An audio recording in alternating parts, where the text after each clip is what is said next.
Ya aldab turibmi opasi, menga bildirmaslik uchun aytmay turibmi. Ading kim edi? Behruz. Behruz, necha yoshsan? 7. Yaxshi qaradikmi biza? Ha? Ha? Ha? Mendan xafa emasmisan? Yo'q. Ko'p dori yozib berdi-da? Yo'q. Yo'q, ha? Yaxshi bo'lding axir. Молодец. Tak. Xo'sh bulduk Behruz.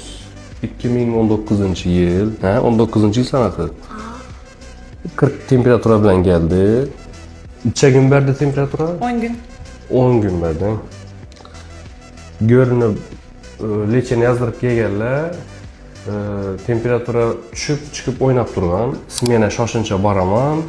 Soat 10:30-11larda borib turibdilar. 40 temperatura, bola to'xtovsiz qaytarib yotibdi. Уже gipovolemiyaga tushgan. Salkam shok holatida desam ham bo'ladi. Azonki 6 g'animmi 7 gadan qaradik o'xshaydi. Quyib, intoksikatsiyani olib, bola qayta to'xtab, o'zine kelib, keyin chiqib ketdi. Doktorga rahmat aytaman. Balam ahvoli yaxshi emas edi degan vaqtimizda 40 temperatura bilan tushgan 37 ga tushib turadi, yana 40 ga chiqib ketib turadi. Boshqa doktorga ko'rsindik, natija ko'rmadik. Keyin bir Instagramda ko'rdim, doktorni kuzatib yurdim o'zi ko'pdan bana. Keyin keldim doktorga, yo'q, xudoga shukr, davolab berdilar, yaxshi hozir bolamiz.